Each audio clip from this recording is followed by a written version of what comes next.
Okay, so Guilty Gear Double X Accent Core Plus is the game I'm most familiar with in some ways.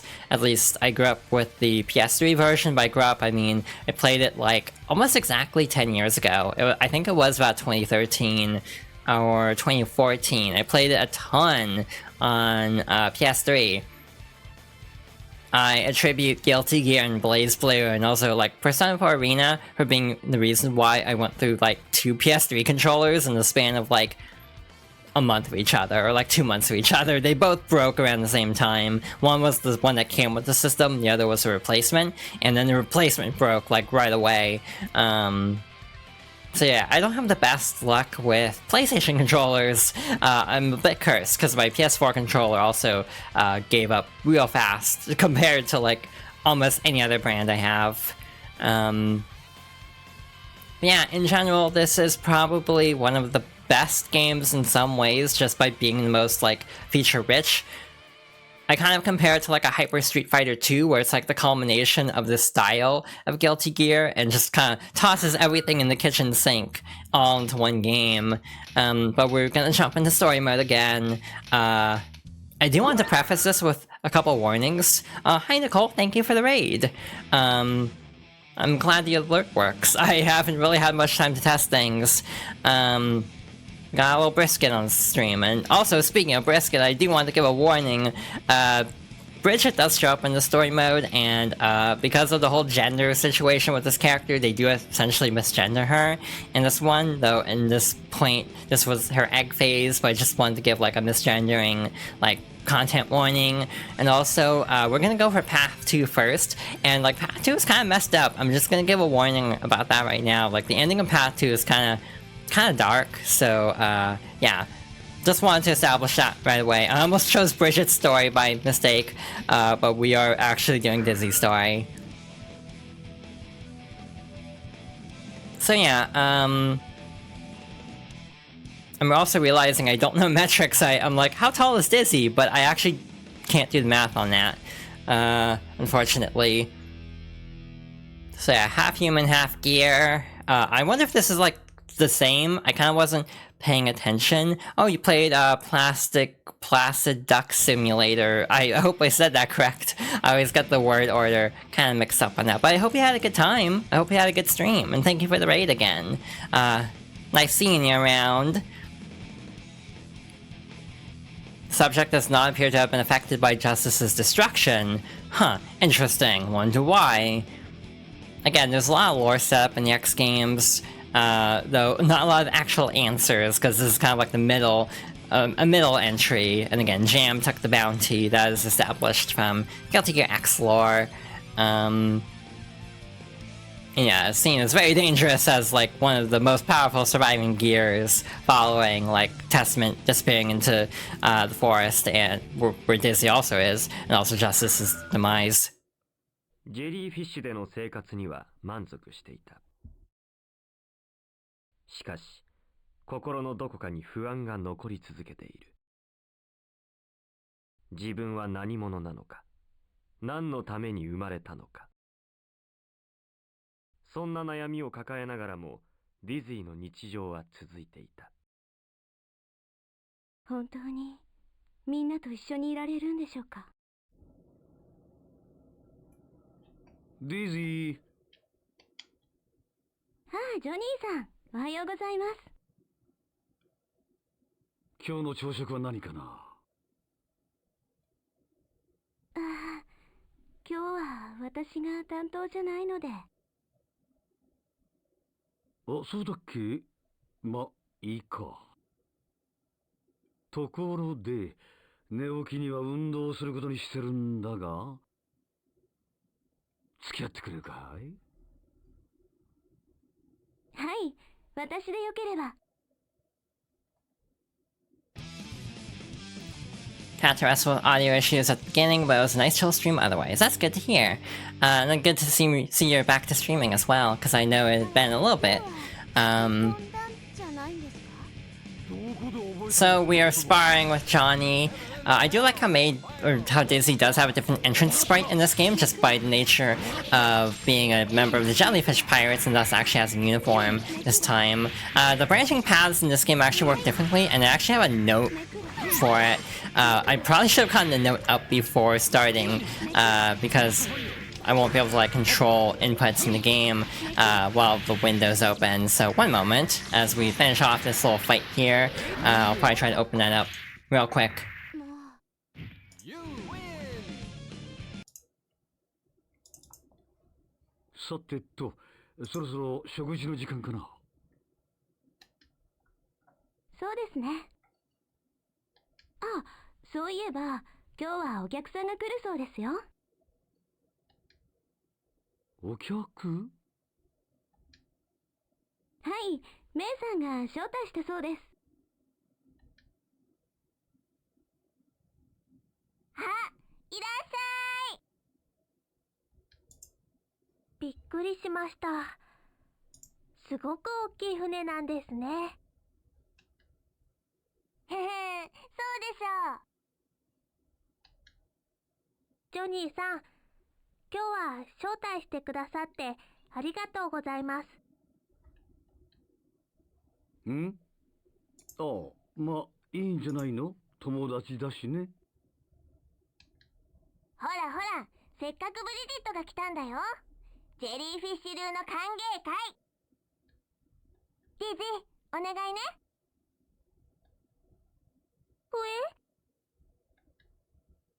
え、私ですか？よくわからないけど、よろしくお願いします。はい、私こそ。So there's your Maybury content for the stream. But yeah, we are now fighting Bridget. But again, it's just one of those things of Bridget's storyline is very divisive. I personally am like okay with it, just because my egg phase was so like absurdly long that it's like, yeah, no, I was in denial so long that I almost feel like Bridget's story is like relatable more than anything. That makes sense.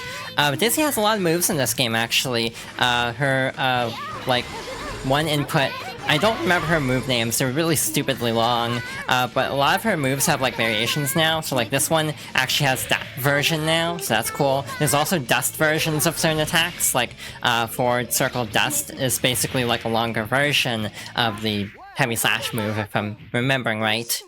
So yeah, very robust moveset in this one. はあ、びっくりしました。ごめんね。あれがうちの流儀なんだ。そうだったんですか。私も知りませんでした。深いです。勉強になります。ところで、ブリジットはこれからも賞金稼ぎを続けるの？それが迷ってるんです。賞金稼ぎもいいけど、芸人の道もいいなって。芸人？いいなぁ、楽しそう。そうですか？でも一人じゃ不安なんです。仲間がいればな。仲間か。口みたいになっちゃいました。今日はおいとましますね。いろいろ大変なんだな。さて、客人も帰ったし、俺たちも出発するか。え？どこ行くの？テスタメントのところ、ディーズィが久しぶりに会いたいらしいんでね。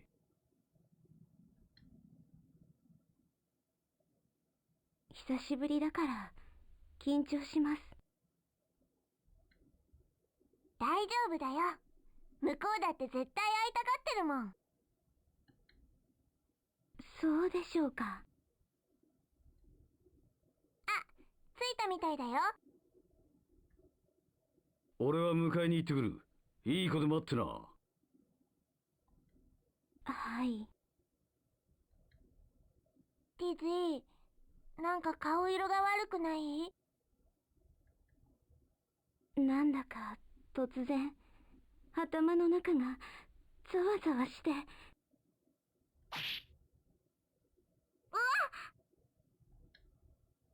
ネクロ、どうしたの？ダメ、言うことを聞かない。待ってて、僕が止めてあげる。So this is the branching point for the storyline. We have to win this fight with 74 seconds or more remaining, which might actually be easier said than done. But we also do have an infinite tension gauge, so hypothetically we could just spam overdrives. I'm also realizing one of my biggest downsides in Guilty Gear is I almost never use punch or kick. It's a fatal weakness of mine, which doesn't really matter in a story mode setting, but it's definitely something I need to actually be cognizant of once we actually jump into actually playing against people. So yeah, we're on Route 2 now. That actually went very quickly, but again, we're on beginner mode for the sake of ease.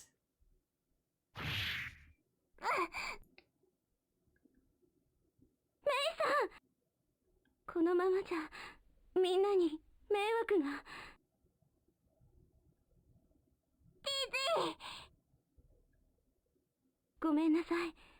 私少しこの場を離れます。治らない。どうしたらいいの？あ？てめえは。ダメ、ネクロ。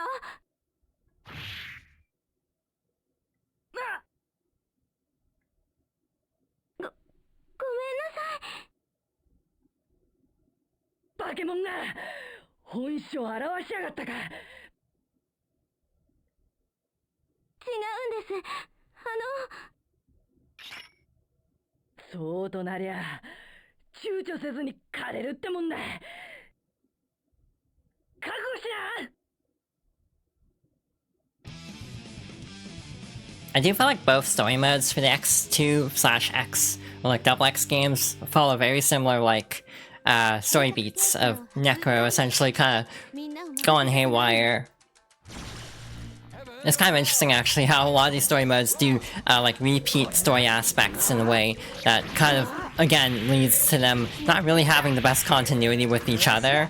Yeah, I really do need to get better at using kicks more, and also dust. 2D is a really good move as you can see, and I just kind of don't ever use it. So again, I never say I would be the best at this game as much as I do enjoy Guilty Gear. I'm not proficient or anything, I claim at least.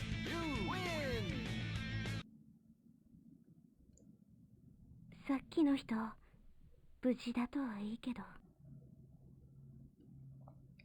危な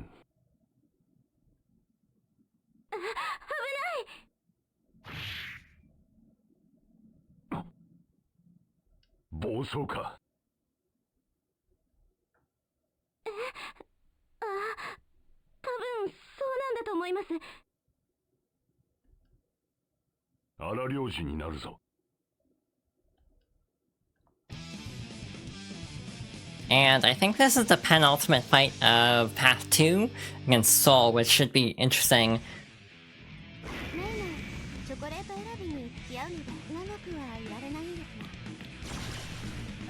It is very interesting, the lore between these two characters, and they have a lot of interactions in a lot of story modes, not just this one, but the entire series, but not knowing the entire connection until recently, not putting the clues together, and it's honestly a really funny moment when all the pieces fall into place by Xrd. Probably one of my favorite moments, again, because I generally like the character moments more than the overarching story in a lot of cases, though I would like to get into the main story at some point. It's just a lot. 収まったか。そうみたいです。気をつけろ。自立型のギアでも多少の影響を受けることはある。はい、すみません。じゃあな。あん？ありがとうございました。なあ。みんなのところに戻らないと。おや、いいところであったわね。あなたは？ちょっと力を貸してくれる？私、急ぎますから。化け物の分際で用事かよ。いいから顔貸しな。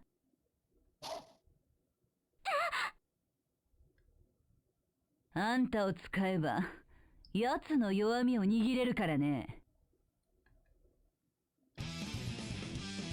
Like, one detail I'm very much on the fence about in terms of understanding is, like, what is the situation between, like, Ino and that man? Like, they kind of work together, but I also don't fully understand what's going on there. Though again, the missing piece in this case wouldn't help because, again, she's not in, Overture for, like, legal reasons, or, like, yeah, copyright reasons, essentially. Also, by the way, one of her inputs was actually changed, so this one's actually way easier to do now. It's not like a bizarre motion, so I can actually use that super without, like, you know, destroying my hand. Her IK still sucks, though. Let's see, just to show it off here.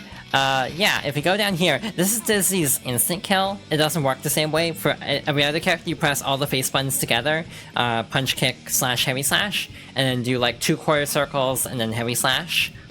Dizzy has a special input because she's like, you know, a boss character essentially, and this is kind of like a hidden move in a way. It's obviously extremely hard to input because it's like anything with an up input is hard because you jump. So it's like really hard to make everything line up, but also punch and kick being in opposite places. This feels like a hitbox kind of combo, not like something that's particularly easy to do on like a controller, like a buttonless or like a leverless controller instead of like a lever type controller. みんな心配してるかな？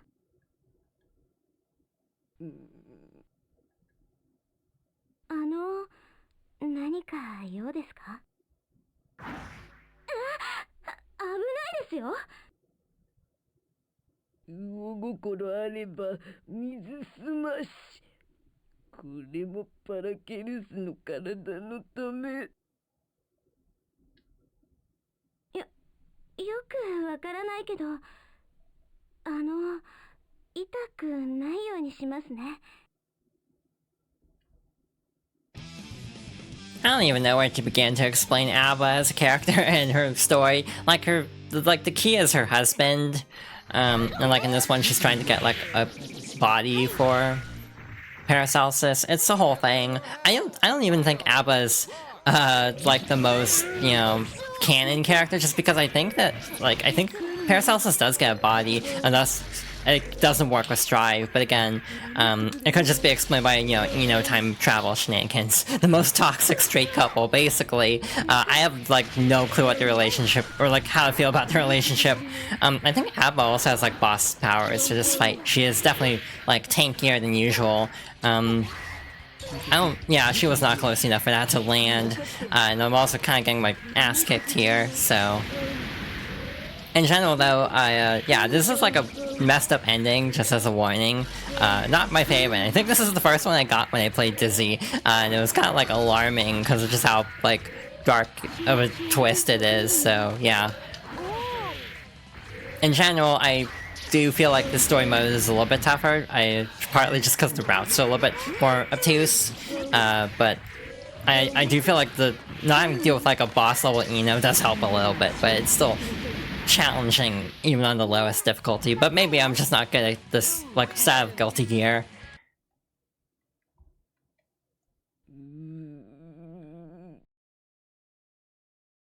ひょっとして誰かに頼まれたんですか？そういうことだね。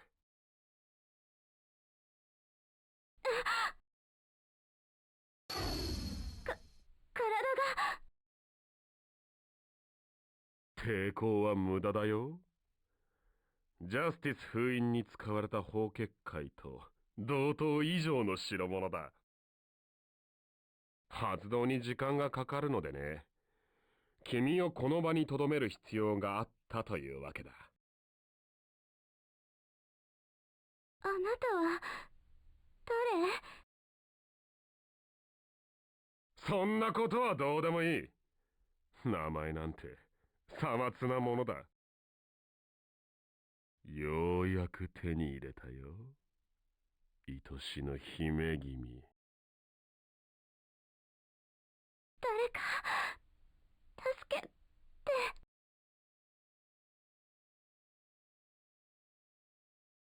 ええ、研究は順調ですよ。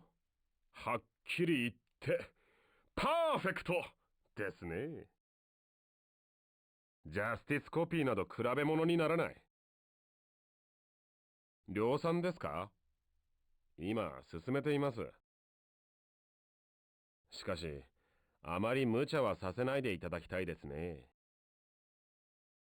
D シリーズは非常に美しい。あまり傷をつけてほしくないものでね。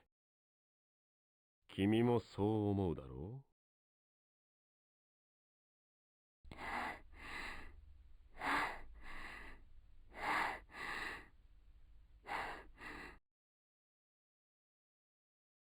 オリジナルは誰にも渡さない。君は僕のものだ。えい。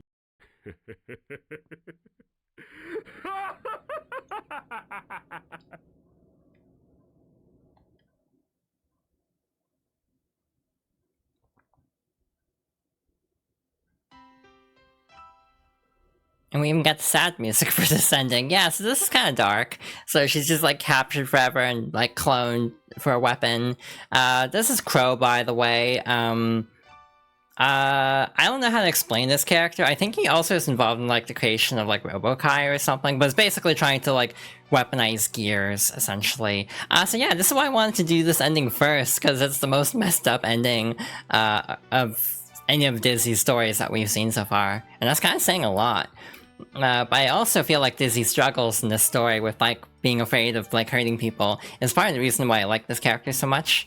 So it's kind of a mixed bag of a story mode. Luckily her path 1 ending is way nicer, so I just wanted to get that out of the way. But yeah, this is like one of the more messed up parts of Guilty Gear. But again, obviously not canon for multiple reasons. So yeah, we still have to get through May. We have to deliberately stall out this fight, basically, to get back onto the new story content that we haven't seen yet. So yeah, we'll just we can chip away her health a little bit, but we ultimately have to not win the fight super fast. Also, even though this is essentially just an updated version of XX, a lot of stages like the Grove have actually been given massive visual overhauls. Like, it's more watery in this game compared to in XX. It's also interesting seeing how the HUD design changes. Slash is interesting because it's kind of like in between. It's like, it doesn't have like little like characters in the corners showing the moves like X2, but it isn't quite the HUD of this game. Also, Dizzy has a double dash in midair. I don't think I pointed that out, but I think if you double jump, you can only single dash. But if you like only do a single jump, you can just do this. But yeah, we have to stall out anyway, so I figured might as well just talk a little bit about the character. So let's try to win in style. I say, knowing that's a mistake. Oh yeah, we have infinite tension. I forgot. We can just spam this if we wanted to. So yeah, we're back on a brighter path, thankfully. ダメなの？ごめんなさい。ダメみたいです。どうしよう、ジョ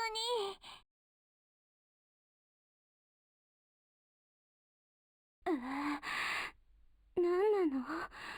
この気持ち悪さ。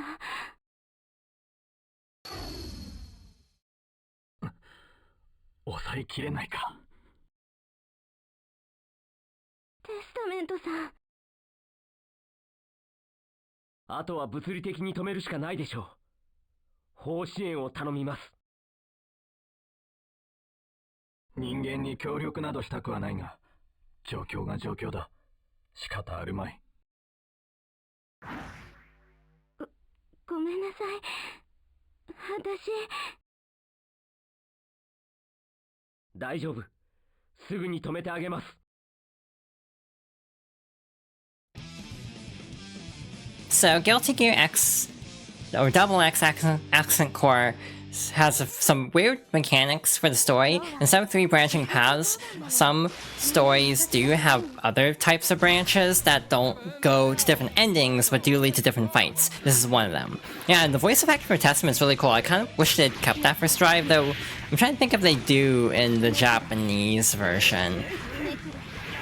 Yeah, it's kind of interesting seeing how Testament evolved from, like, hating humanity, and again, in the lore, there's actually, like, an elderly couple who look after Dizzy in the Grove, but then after Dizzy leaves, they end up, like, forming a bond with Testament, and basically, like, forming a connection with humans, kind of changes his opinion on humanity, because at this point he's very, like, distrusting, and even, like, with Kai offering to, like, help her, like, they don't trust Kai very much, unfortunately. So yeah, very interesting character. I'm really glad Testament is in Strive, just also because they weren't in Xrd, so it was really cool seeing them get completely overhauled, regardless of whether you like their moveset or not, though, again, something had to be done, because they are considered, like, oppressively overhyped or like overpowered in Accent Core, like top tier 100%.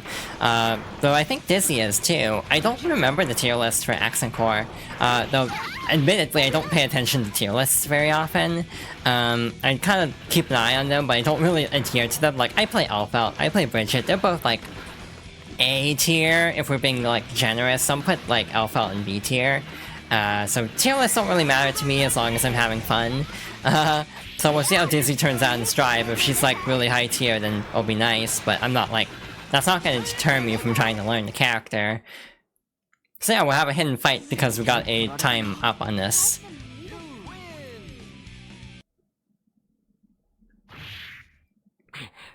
これほどとは。すみません。逃げてください。お願いですから。法力が通用しなくなっている。何がディズィーをあそこまで暴走させている。わからないんです。私にも。ただ、頭の中がざわざわして、ネクロとフンディーネが。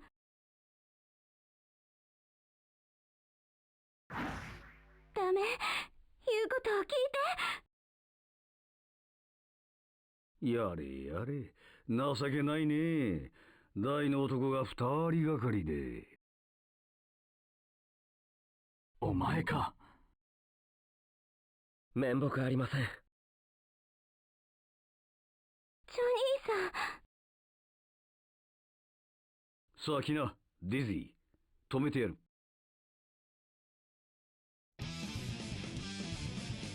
I also just remembered that some people ship Johnny and Testament just so the ship name is Johnny Test.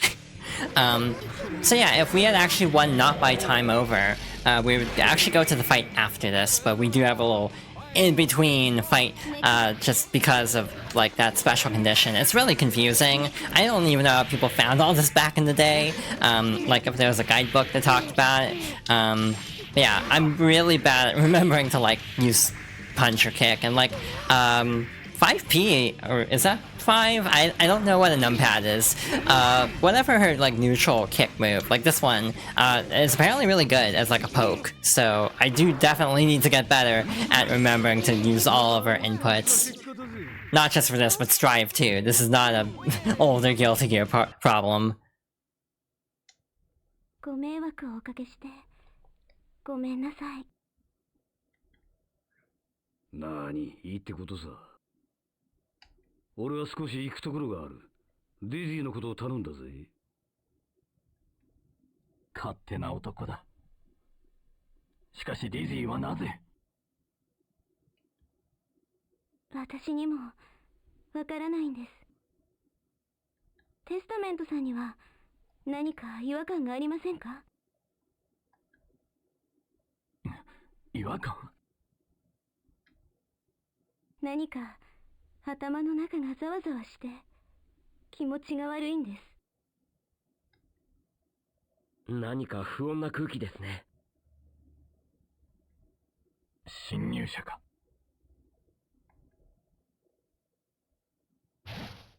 おらおら、生きがってんじゃねえぞ、このシャバ僧が。やれやれ、終戦管理局ですか。ティーゼィ、そこにいろ。私たちで片付ける。はい。まだ頭がざわざわする。単純で助かるね。陽動だってのにあっさり引っかかってくれる。あなたは？はじめまして、お姫様。僕はクロウという終戦管理局の人間だよ。終戦管理局？君は貴重な存在だ。ぜひとも研究したい。そう思ってね。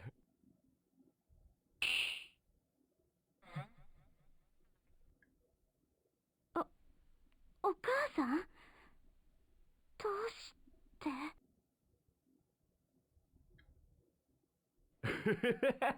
いい反応だ。なんていうか、実に僕の脳髄に電流が走るような官能的な刺激を与えてくれる。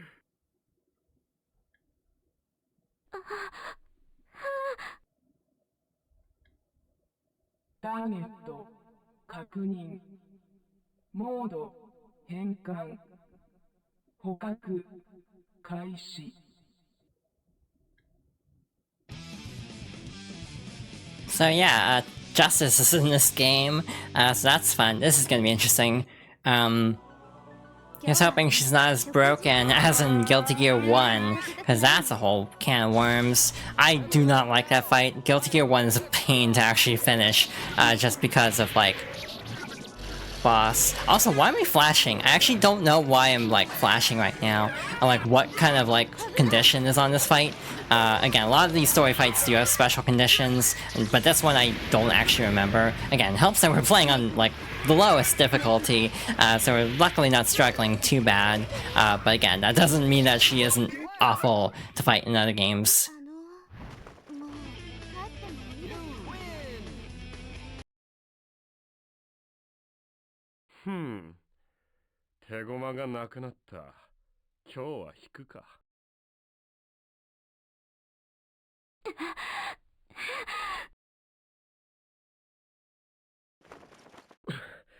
大丈夫ですか？はい、なんとか。すみません。単純な陽動に惑わされて。いえ、いいんです。それより、何です？私、考えてみたら自分のことを知らないんです。どうして生まれたのか、この力は何なのか。協力してもらえませんか？私がもっと自分を知れば、こんなことにならない気がして。そうですね。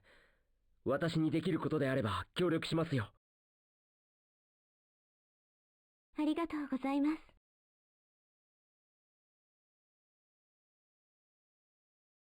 ダメだ。どうして？私が私を知らなければ何もできないから。人間を信用できるのか？お前を捕らえようとした男も人間なのだ。奴がそうでないとどうして断言できる？あの人はいい人です。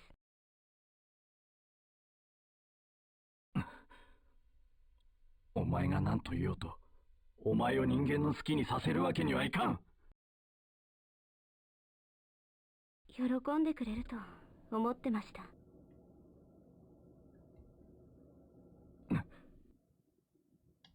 どうしてもというのなら、その決意をここで見せろ。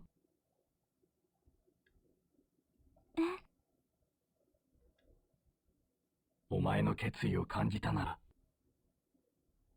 私はもう何も言うまい。はい。So once again, this is just kind of like how the story mode started for X+. So again, kind of repeating certain events. But again, some fights do start with a brief clash. I also looked it up during the cutscene. Apparently, we couldn't jump in the last fight. I kind of wasn't paying attention if that was the case, but that's what I have written down from like a guide. But I actually don't know if that's true. I thought I jumped in that fight. But I also have been kind of like on autopilot a bit, partly because I am playing on relatively low difficulty mode, so I'm not overly like scared like I would be if I was playing on even just easy as a significant jump up in difficulty, I'd say.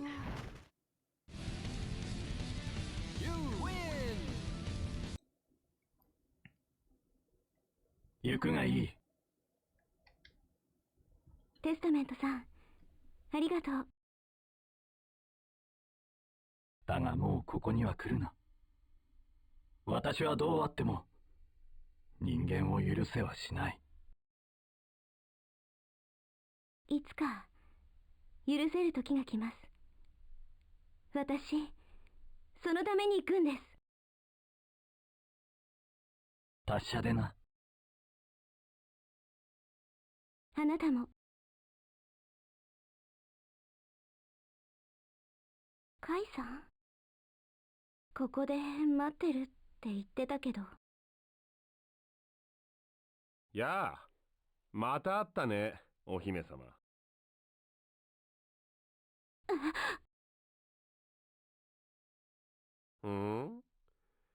待ち人かと思ったら、がっかりだわんって感じいいよ、別に。好かれたいとは思ってない。僕はただ、君が欲しい。その体だけがねえ。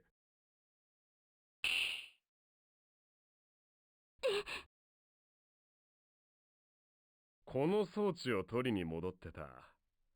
これはなかなかいいよ。データベースにある人物の幻影を生み出すという画期的な装置だ。もちろん、強さもそのまま。燃費が悪いのがなんだがね。ここは、なんだろう。何か、懐かしい感じがする。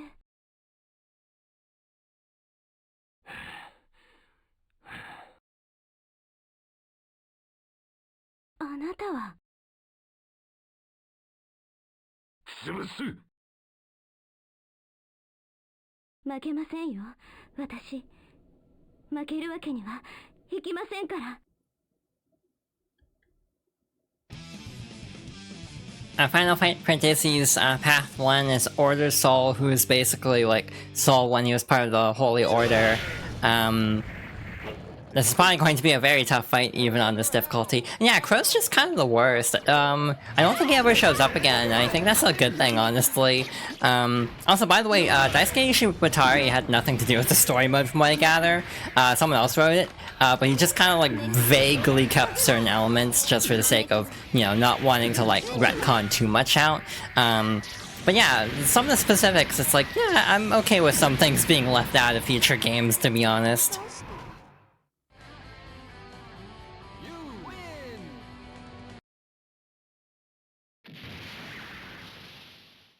Oh! オーバーヒートしやがった。なんてこった。帰ってください。私、あなたの思い通りにはなりません。決意は固いか。残念だね。出直せよ。だが、諦めないよ、僕は。君は僕の姫君だ。この手に君を抱く。絶対。絶対にね。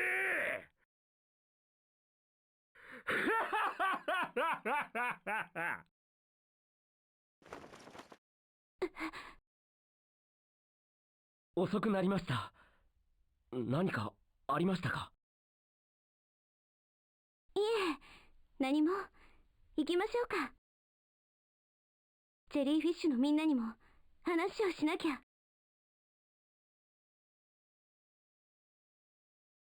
ジョニーさん、早く朝食食べてください。後片付けができないです。今日えらく厳しいね。何かある日だっけ？今日はカイさんのところに行く日なんです。遅れたら申し訳ないでしょ？ああ、そうか。はいはい、すぐ食べますって。でも、残さないでくださいね。やつとはうまくやってるかい？はい、カイさんはいい人ですよ。いつも優しいです。ああ、いや、そういうことじゃなくて。私の体のことですか？まだまだ調べてみないとわからないみたいです。いや、そうでもなくて。まあ、あのお坊ちゃんに手を出せるわけもないか。はい、ごちそうさん。お粗末様でした。じゃあ気をつけて行ってきな。はい。行ってきます。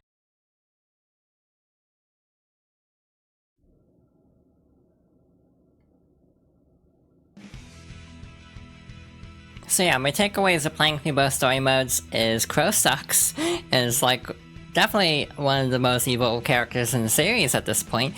I don't know how much influence he has on the other story modes, because to be fair, I once again just downloaded a save file with a bunch of completed like story runs. I don't think I've ever done all of them myself, so I don't even know about the other stories very much. Yeah, Raven is a different character, though to be fair, I can't really explain them either, because I haven't played Overture.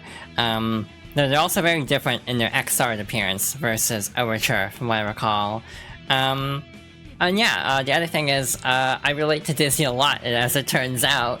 And this is part of the reason why, when I got back into Guilty Gear with X-Starred, around the time the Strive was about to come out, I really connected with the character Dizzy because of her story, and that just kind of made me go down this rabbit hole of Guilty Gear more so than, you know, the overarching narrative in a way, just because, again, I tend to, like, really gravitate to characters, and that's what kind of hooks me into a story, and that's kind of the case here, too.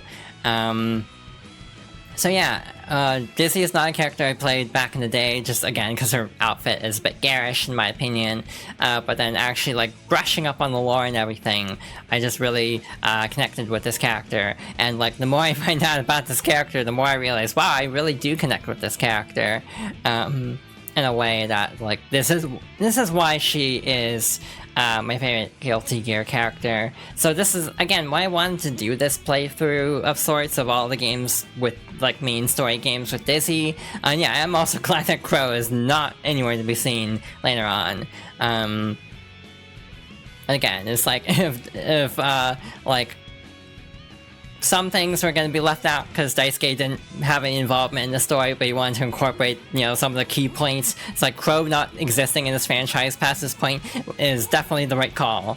But yeah, it's just like, Dizzy's a character that means a lot to me at this point, just because I do connect with her a lot. Same reason I like Bridget so much is because I relate to her a lot. And that's often how how I end up with favorite characters is because I connect with them on like an emotional level, and that's also what kind of motivates me to like, you know, actually play them. You know, like Smash Bros. It was hard finding a main, believe it or not, because there wasn't really a character for a long time that I emotionally connected with on like a deep level. Yeah, it means Robokai actually gets to be like an interesting character. I'm really curious to see if Robokai shows up at all with Venom, or if they save him for they're already teasing another season, so I think Robokai and Jam are on lock. They were like 1 and 2 in almost every region of the world in the last survey. But yeah, like distancing Robokai from Crow is also the right call. It's just like Hatsune Miku invented Robokai is basically like how XR approaches this character. At least that's kind of my feeling with it. Yeah, just a character that means a lot to me, and because of that, I end up trying to learn the character. And again, like Smash Bros. Is a case where I didn't really have a main because there wasn't anyone I emotionally connected with in the roster for a really long time. It took until actually Smash Ultimate, because you had like Pyra and Mithra, because I really like Xenoblade 2, and you know I really like those characters on like a story level, and that kind of helped me to get back into that game. As soon as they were announced, I downloaded the DLC. I don't think I even bought the season pass, because it's like Sephiroth is cool, but I'm not like super into Final Fantasy VII. So yeah, it often takes connecting on an emotional level with a character. And again, Testament in Season 1 is another example where I really liked the direction they went with Testament. That got me more invested in wanting to try Strive in the first place, I want to say. Though, when I played... Like, I'm trying to remember the timeline, if I had actually played Strive before Testament got added, like, or if I waited until after Season 1. I genuinely don't remember. But yeah, that is all of Dizzy's story modes in the X games. All routes, and the full route in the case of Path 1, because again, you can't actually skip the Chani fight by winning the Kai fight without a time over.